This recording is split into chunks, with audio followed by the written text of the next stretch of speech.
Saxon Math Course 2. We are in Lesson 32 today, and we are going to be on page 228 dealing with something called the metric system. Okay, so in the US, we use something called the standard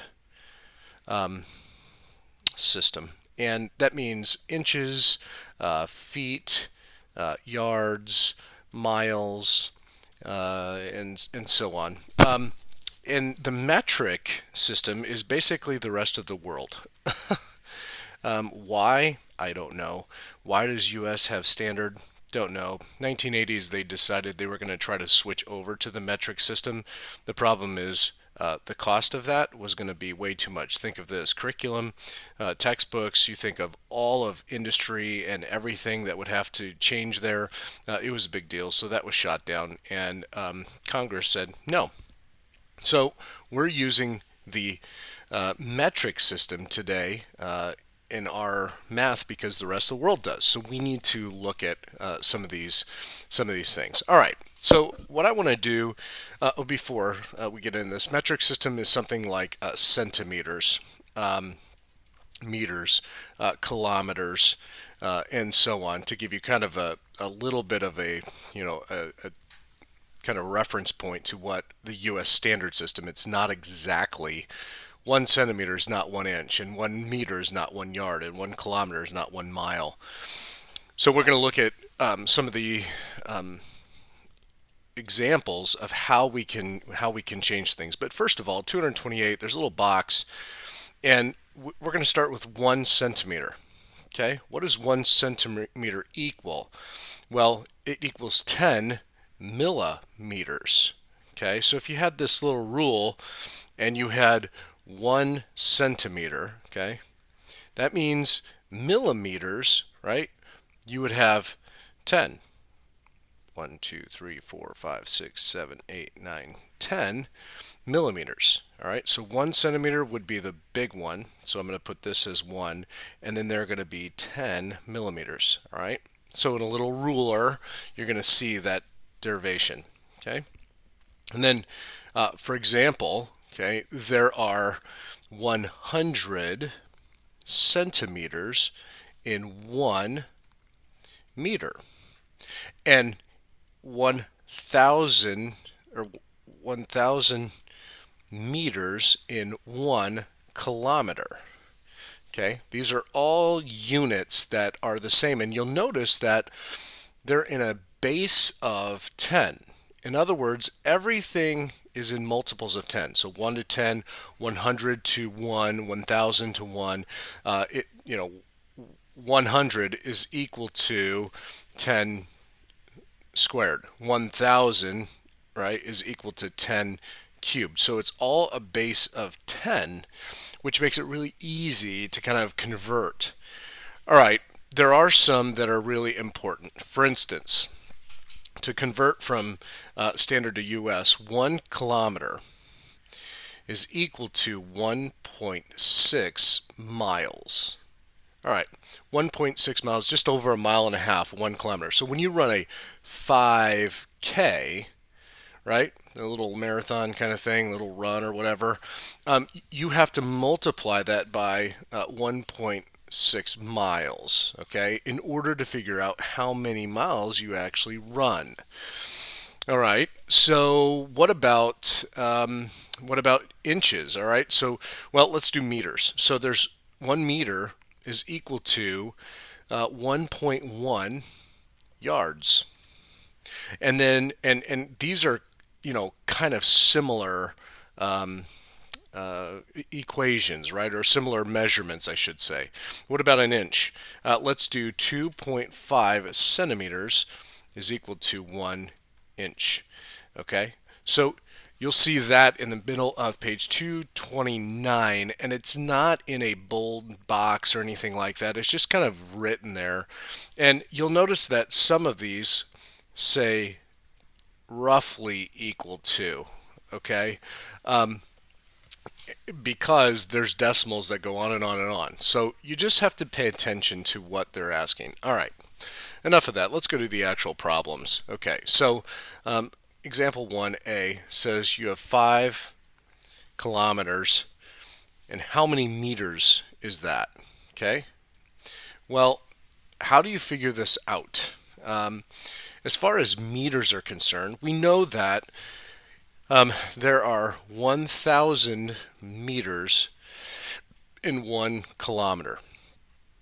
So if we have 5 of these, right, 5 kilometers, that means we have to multiply 5 by 1,000, and we get 5,000 meters.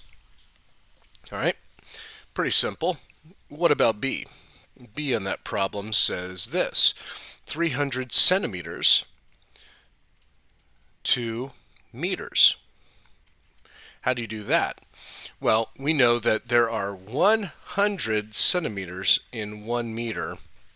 So we would note that we would divide by 100, and that means we only have 3 meters. So you can see we're just using some multiplication here and some division here to come up with our answers. So these problems shouldn't be really too difficult. All right. The next page gives units of weight. All right. So talking about grams and kilograms primarily. There's also a unit of capacity. Actually, I'm sorry. Go back to 229. I went one step too fast. Let's talk about volume. Okay, volume is like if you have a glass or a beaker or something. We want to know how many liters there are, and there are liters. L-E liter. And there are milliliters, and you'll see it represented like that. Okay, so for a 2-liter bottle of Coke, right? There's your Coke. Whoop whoop. Except I'm a Pepsi guy, so let's make it Pepsi. I can't write sideways. Anyway, there's my Pepsi. Got melted or something. I don't know. Anyway, we have a 2-liter, right? Well, how many milliliters is that? Well, for every liter, there is 1,000 milliliters. So that means we have 1,000 times 2. That means 2,000 milliliters. Okay? 2 liters equals 2,000 milliliters. That one's not too hard. Okay? Let's go to the next page, and now I'll jump into units of mass. So we have grams and kilograms. Okay? So if we have 1,000 grams, that equals 1 kilogram. All right. If we have, let's see, 1 gram, that equals 1,000 milligrams. Okay. Should be an I. Milligrams.